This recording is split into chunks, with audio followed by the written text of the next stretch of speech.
this project, and we're 96% of the way through the preparation stage. You get 7 years to do it. We've got 85 days left. And right through this, we've had the most incredible support from colleges and universities around the UK. And then over the next 5 or 6 minutes, I'll give you some examples of that, some illustrations. But it has been, for me, one of the absolute highlights of working on getting these games ready. The incredible cooperation, support, inspiration, ideas, people you've thrown at us.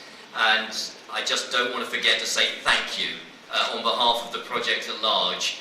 Your contribution has been absolutely fantastic and will play a big part in making the games what they're going to be when we get started later on in the summer. As I said, it's 85 days to go to the opening ceremony. That means tomorrow we'll have 12 Fridays to go. That's how I measure the countdown. Now, I think I'm amongst friends here, so what I'm going to do for the next few minutes is to go through what I call my 10 reasons to be cheerful. Okay, that's why I think the games are sure to be absolutely fantastic. So just bear with me and see if you agree. Number one, we have an absolutely terrific team of people working on these games. I just don't mean the people I hired, some of whom are sitting here tonight, who I'm always delighted to flatter. But I mean, the 6,000 to 8,000 people we'll have across the organising committee, the 70,000 volunteers who are all now getting trained, uniformed, accredited, being told where they're going to work at games time, and 100,000 contractors or so. It is a fantastic group of people. I was just down at the hockey test event we're having, meeting the volunteers who are working with us. We've always said the difference between a good and a great games will be the volunteers. We have representatives from just about every background, age, race, gender, you name it, from all over the United Kingdom. They will give these games the most extraordinary character. So, number one reason to be cheerful, we have the most brilliant people staging these games, which will create a magnificent atmosphere as well as running them very smoothly.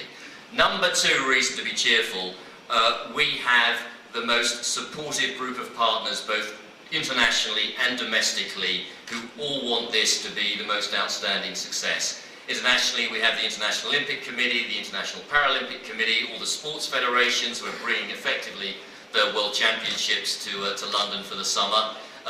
They're all right behind London. They love the work we're doing. They've been cooperating with us. And in their own worlds, I think they believe that London can take on the work they're doing too.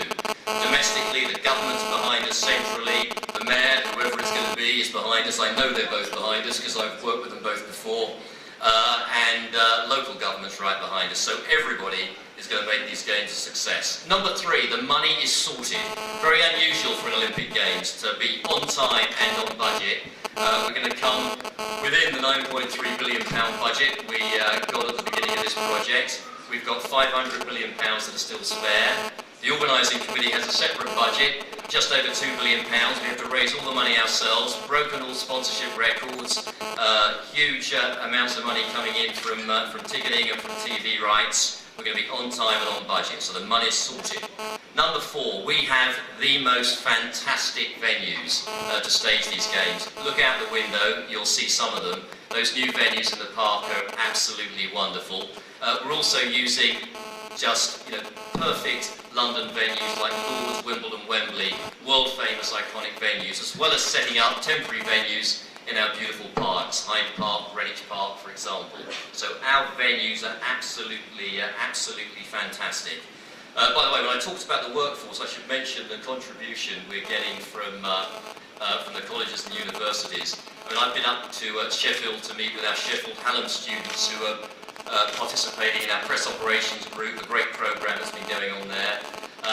Hackney Community College have been terrific in laying on our training location for our volunteers, absolutely fantastic, as well as all the colleges that are participating in our Security Bridging the Gap programme. So you guys have been part of all the things I'm talking about. Number five, reason to be cheerful. We are in a great state operationally to be prepared. Just across the road in the park, we've got 6 test events going on this week. That brings to a conclusion the 42 test events we put in place to make sure we're absolutely ready. We're testing everything. It's one thing to have a great plan, it's another thing to make sure you've tested that plan well enough so when it hits the ground, it really works. And that's what our testing has been about over the last 12 months, and it's got us really well prepared. And of course, the Bucks Championships in the Olympic Stadium tomorrow is the culmination, over the weekend, is the culmination of that preparation. So a great event in particular on Saturday night, which you're helping with, as we get 40,000 people to get our final safety license in the stadium. Number 6 reason to be cheerful, exciting the nation. You know, the Brits don't get excited terribly early. It got to the stage about the beginning of the year where people were saying, I think it might just be all right, which is a high state of excitement in this country. I think when the torch arrives next week, we'll start to see a takeoff. The pre-games training camps we have in place, where the teams come over to acclimatise early, again, colleges and universities around the country have been a big part in providing those locations, and are really part of taking the games out into the country, getting the country warmed up as they welcome the athletes. Number 7 reason to be cheerful. The torch relay is going to be absolutely magnificent. Some of us are off to Olympia next week to collect the flame. It goes off on a week round Greece first before it comes back here. It's just 4 days after an election in Greece, so hopefully it'll be peaceful. And then when it gets back here, we embark on a 70-day journey around the United Kingdom, the last 7 days here in London before it culminates in lighting the cauldron in the Olympic Stadium. And the excitement we've got building around the country for that, 8,000 torchbearers, all chosen for their incredible stories of personal heroism. Lots of students and staff from colleges and universities are torchbearers with their inspiring stories. Many of the universities make up the locations where we're going. Even on the test event, we went around Loughborough University. I know we're going around Trinity College, Cambridge, for example. Number 8 reason to be cheerful. We are going to have absolutely brilliant ceremonies at the Games. 4 ceremonies, opening and closing for each of the Olympic and the Paralympic Games.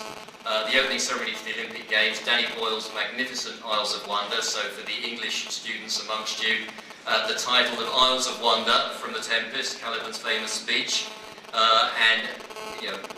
That's going to be a night to remember, 27th of July. Both closing ceremonies from Kim Gavin, who does all the creative work for the Take That concert. So think music, think of the British musical heritage over the last 50 years, and you'll get a sense of what's coming there.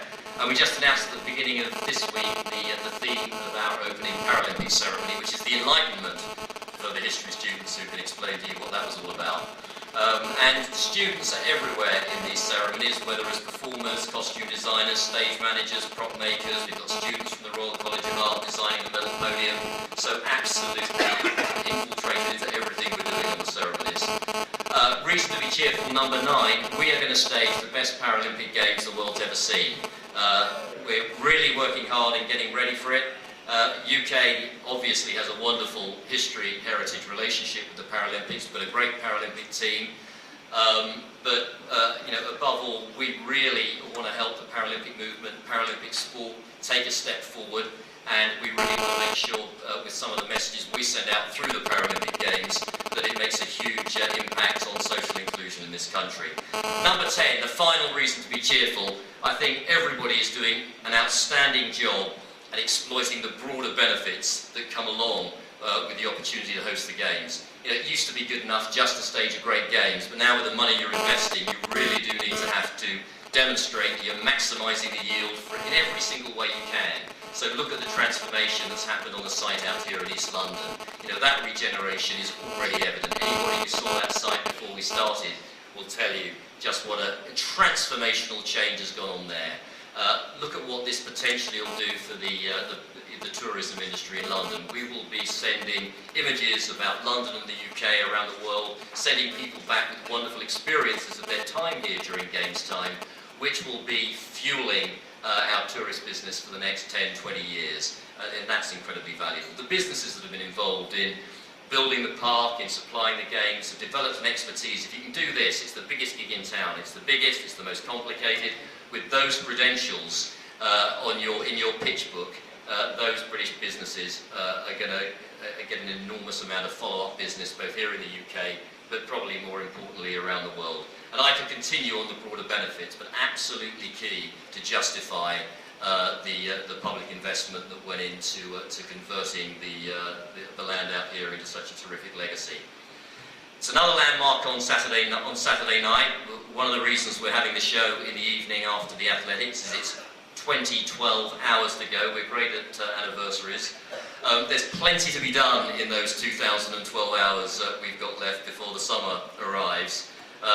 However, as you can probably guess, I'm confident we're going to have a summer like no other. And once again, I'd just like to thank you all for your contributions to making sure these games are going to be absolutely fantastic.